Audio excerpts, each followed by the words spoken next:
Sur invitation, les députés du Parti Les Démocrates ont été reçus ce lundi 22 janvier 2024 au Palais de la Marina par le président de la République, Patrice Talon. Une occasion pour le président et les députés Les Démocrates d'aborder plusieurs sujets de la relecture du code électoral. Quelques heures après cette rencontre, le Parti Les Démocrates a organisé une conférence de presse dirigée par le deuxième vice-président Nourenou Atchadé à Vidolé à Cotonou pour donner les détails sur les points abordés. Membre de la coordination nationale du Parti Les Démocrates, honorables députés à l'Assemblée nationale, messieurs les camarades de la presse, je vous salue tous et vous souhaite la bienvenue dans cette salle historique de Vidolé.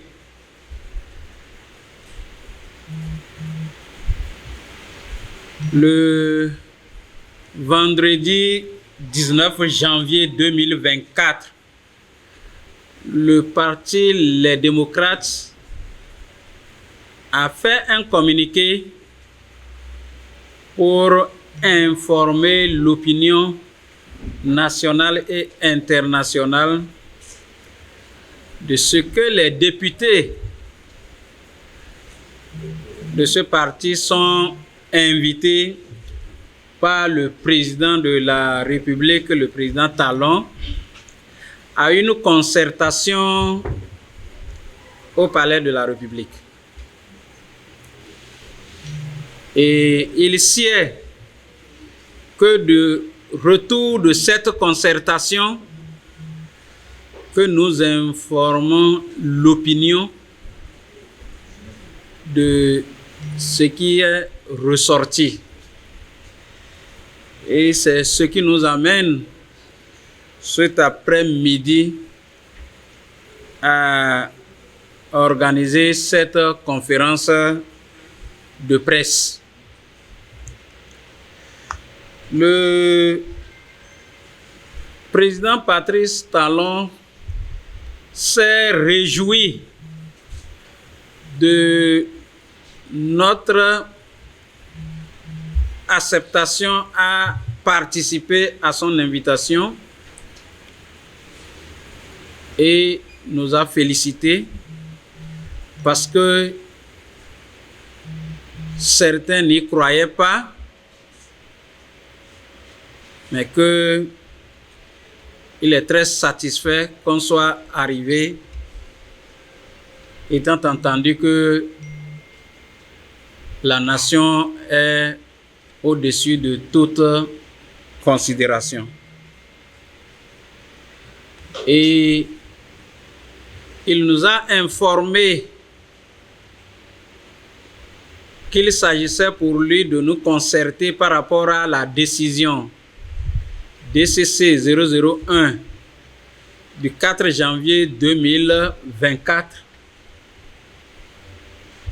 la décision de la Cour constitutionnelle qui demandait à l'Assemblée nationale de modifier certaines dispositions du code électoral qui ne sont pas conformes à la Constitution.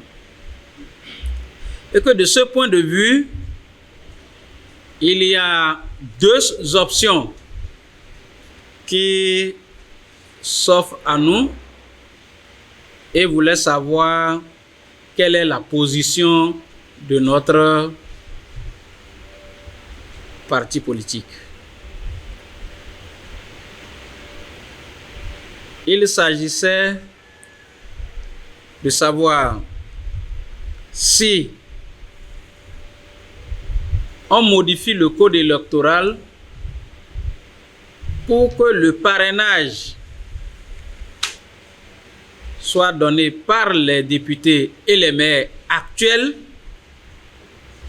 une première option, ou on fait la modification pour que ce soit les élus de 2026 qui parrainent. Il a enchaîné en disant que, de son point de vue, ce sont les élus de 2026 qui ont la légitimité de parrainer les candidats aux élections de 2000, les candidats aux élections présidentielles de 2026. Et de son point de vue, si on s'en tenait aux anciens élus, il y en a qui, en ce moment-là où il serait question de donner les parrainages, qui peut-être sont battus aux élections. Il y a des maires peut-être qui ne sont même plus élus conseillers. Le peuple leur ayant retiré leur légitimité, ils ne trouvent pas que ce soit bien séant que c'est eux qui parrainent les candidats aux élections présidentielles. Donc voilà sont les deux propositions et il voulait savoir quel est le choix opéré par le parti Les Démocrates. Et que son souci actuel est que les choses se fassent dans le consensus. Et qu'il est prêt, malgré que UP, R et BR ont la majorité à l'Assemblée nationale, il veut se mettre dans la position du chef qui organise le consensus de la classe politique pour opérer ces changements. Il a ajouté que le débat qui se fait en ce moment autour de la révision constitutionnelle n'est pas son débat et que lui n'a jamais demandé et il ne demandera jamais la révision de la Constitution pour s'éterniser au pouvoir et qu'il est prêt à quitter à tout moment le pouvoir. Parce que c'est lui-même qui a fait inscrire que nul de sa vie ne sera président pour plus de 2 mandats. Donc ce débat, que ça n'est pas son débat. Et qu'aujourd'hui, son credo est de rassembler la classe politique, d'amener la paix compromise dans le pays, de laisser le pays dans l'état de paix comme il a trouvé en 2016 et que par conséquent, il veut tout faire dans la concertation. C'est pourquoi il souhaite que le parti Les Démocrates fasse ses propositions. Tout ce que nous pensons qui peut amener à l'exclusion, et puisque lui ne veut plus en entendre parler, qu'un parti ou qu'une personne est politiquement exclu d'une élection, tout ce que nous pensons qui peut amener à l'exclusion, que lui il est disposé, il est disponible à aider à sa correction. Donc, nous avons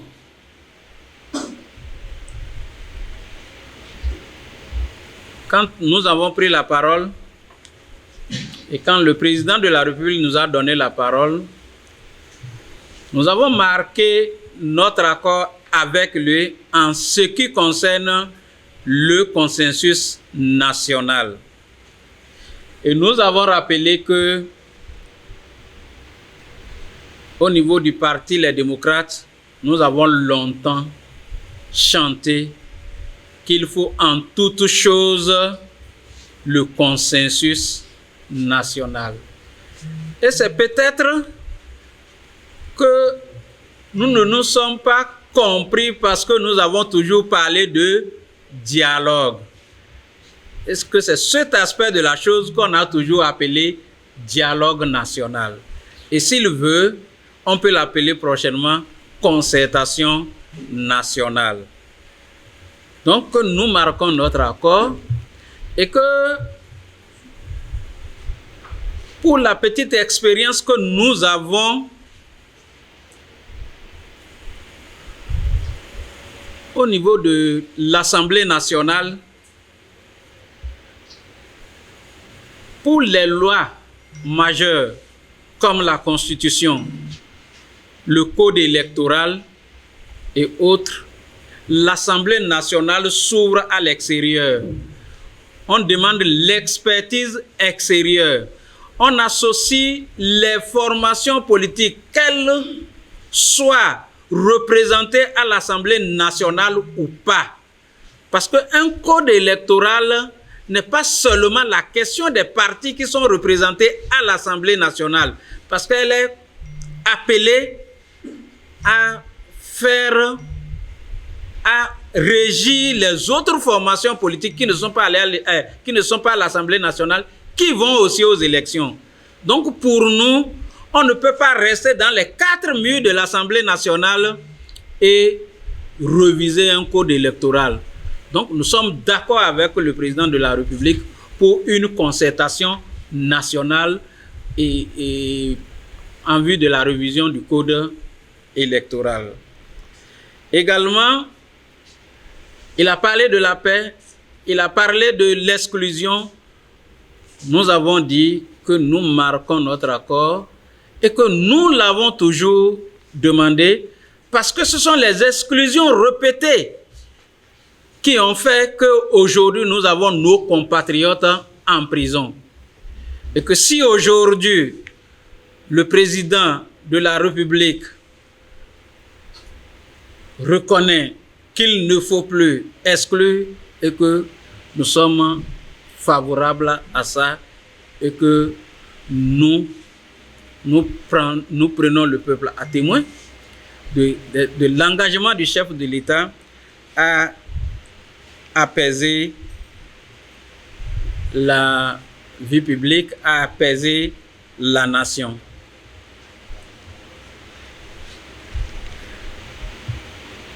Nous avons aussi informé le chef de l'État ou dit au chef de l'État que toutes les lois de la République, en l'occurrence la Constitution, le Code électoral, la charte des partis politiques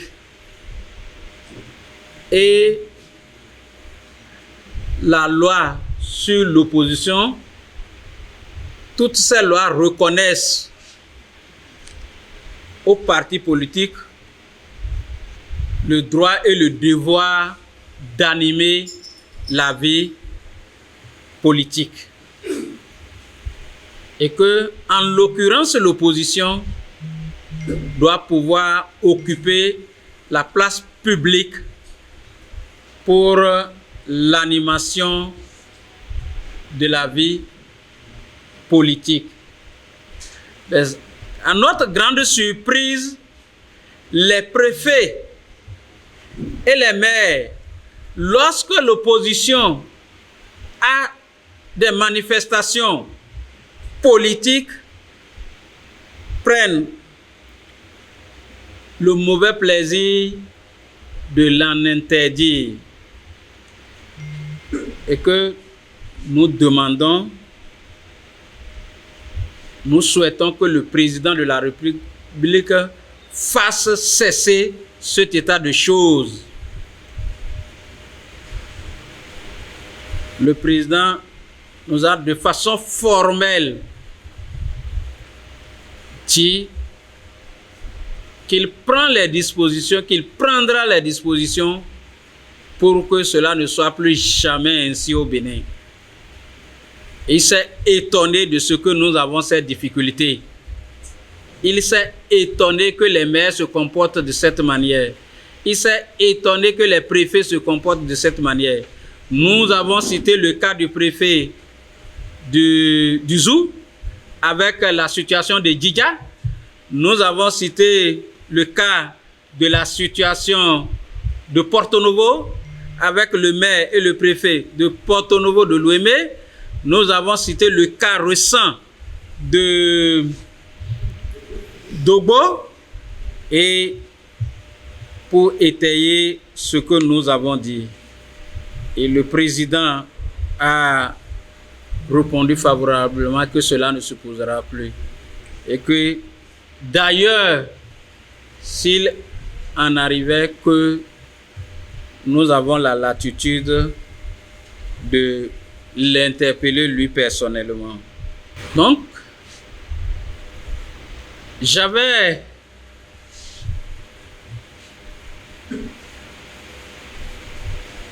oublié de vous dire que par rapport à la révision du code électoral, aux deux positions affichées par le chef de l'État en ce qui concerne les députés actuels et les maires actuels qui parrainent ou les élus de 2026, nous avons informé le chef de l'État que comme nous n'avons pas au départ l'ordre du jour de façon officielle et claire, le parti n'a pas pu se réunir pour prendre une décision. Par conséquent, le parti, nous en tant que députés, on n'est pas en mesure de donner une position par rapport aux deux propositions que le président a évoquées. Donc, nous avons pris l'engagement qu'une fois que le parti se serait réuni sous l'égide de son président, le président Yahya Boni, et que une solution serait retenue, que nous allons revenir au chef de l'État pour que les choses s'organisent au mieux. Voilà ce que je devais ajouter et que j'avais oublié. C'était très important que nous évoquons ça. Donc, les députés du parti Les Démocrates n'ont pas pu dire au président de la République la position actuelle du parti, étant entendu qu'on ne s'est pas réuni autour avant la rencontre. Alors, il y a aussi pour finir que l'opinion a constaté l'absence de 4 députés du groupe parlementaire. On est 24 en ce moment. Et comme nous sommes 28 et que nous sommes 24 à nous présenter à l'audience, cela pouvait susciter des interprétations malveillantes. Et je voudrais dire que pour de telles rencontres, il est rare, je l'ai dit de mémoire de député, il est rare que tous les députés soient présents sur le territoire national au même moment. C'est très rare. Nous sommes 28. Il est rare qu'on réunisse au même moment les 24 députés sur le territoire national. Les 28. Alors, en ce moment, il y a 4 de nos collègues qui sont à l'extérieur, qui sont en mission, qui pour des soins de santé. Donc, non, il n'y a aucun problème au sein du parti Les Démocrates, il n'y a aucun problème au sein du groupe parlementaire Les Démocrates. Tous les 28 députés sont intacts et parlent de la même voix. Je tiens à rassurer le peuple béninois pour dire que l'absence des 4 camarades est une coïncidence de calendrier. Je vous remercie. Les préoccupations des professionnels des médias ont eu droit à des réponses de la part des conférenciers. Alors, à quand la réponse du parti aux deux propositions du chef de l'État? J'ai dit tout à l'heure que dès que le parti va se réunir, il va prendre une décision et qu'on la fera connaître. Parce que je ne peux pas dire tout à l'heure que c'est demain ou c'est après-demain, étant entendu que ce sont les instances du parti qui se réunissent pour prendre la décision. Et ce n'est pas à moi de convoquer ces instances-là pour la décision. Donc, je ne peux pas dire tout à l'heure ici quand est-ce que cela peut être possible. Mais notre souhait et ce que nous avons dit, c'est que ça se fasse très rapidement pour qu'on puisse répondre à l'invite du chef de l'État. Parce que nous sommes, comme je l'ai dit à l'entame, nous sommes demandeurs de la paix. Nous sommes demandeurs du consensus. Et ce n'est pas à nous de faillir lorsque celui qui résistait à ça fait le pas. Donc nous devons faire le pas avec lui. Et cela m'amène à répondre à la question de la sincérité. Et pour nous, c'est le président de la République qui a parlé. Et la parole du président de la République est sacrée. Et nous pensons que jusqu'à tout à l'heure, nous on croit. Mais dans la mise en exécution, nous avons des jours, nous avons des mois. C'est dans la mise en exécution de la parole du chef qu'on va voir si... Et c'est pourquoi, d'ailleurs, nous sommes en train d'informer le peuple pour que le peuple suive avec nous. Ce n'est pas à nous de mettre en doute la parole du chef de l'État. Pour nous, nous croyons et nous pensons que nous également, nous pensons qu'il est temps que le Bénin connaisse la paix, qu'il est temps que le Bénin connaisse les élections sans exclusion, qu'il est temps que les fils et les filles de ce pays se parlent. C'est ce que nous demandons. Et c'est ce qu'il a dit qu'il veut faire. Pourquoi vous voulez qu'on mette ça en doute? Un camarade a demandé quelle est la position du groupe parlementaire. Est-ce que sans le président Yahi Boni, nous on ne peut pas... Ce n'est pas ce que j'ai dit. Le président de la République a dit, est-ce que nous nous sommes concertés? Quelle est la position de notre parti? Pourquoi vous voulez que je donne la position du groupe parlementaire si le président lui-même a demandé la position de notre parti? Et dans ce que j'ai dit, je n'ai pas dit que le président Yahi Boni en personne, je dis sous l'égide. Donc, sous la direction du président Yahi Boni, le parti va se retrouver. C'est la décision du parti et non la décision du président Yahi Boni. Yahi Boni n'est qu'un militant parmi tant d'autres. Donc, ce n'est pas lui à lui de décider, c'est au parti de décider. Et chez nous, c'est le parti qui décide et non un individu. Voilà ce que je peux répondre par rapport à votre préoccupation. Donc, c'est la décision du parti qui est attendue et non la décision de Yahi Boni. La question du fichier électoral, de l'audit du fichier électoral a été également abordée avec le chef de l'État. Subsidiairement, parce que qu'il vous souvienne qu'à la dernière concertation avec le président de la République et sa délégation, le président Patrice Talon a marqué son accord pour l'audit du fichier électoral. Il a réaffirmé cet accord et a précisé. Il a réaffirmé cet accord et a précisé. Parce que pour nous, au parti Les Démocrates, la correction du fichier électoral relève de l'ensemble de la classe politique et de la nation béninoise. Cela suppose que c'est l'exécutif qui prend le devant et avec les partis politiques ensemble. Et le président de la République n'a pas compris ça de cette manière. Il dit pour la transparence, parce qu'aujourd'hui, si c'est le gouvernement qui recrute les experts et les partis politiques sont derrière, il va toujours subsister un doute sur la transparence du travail qui se fait.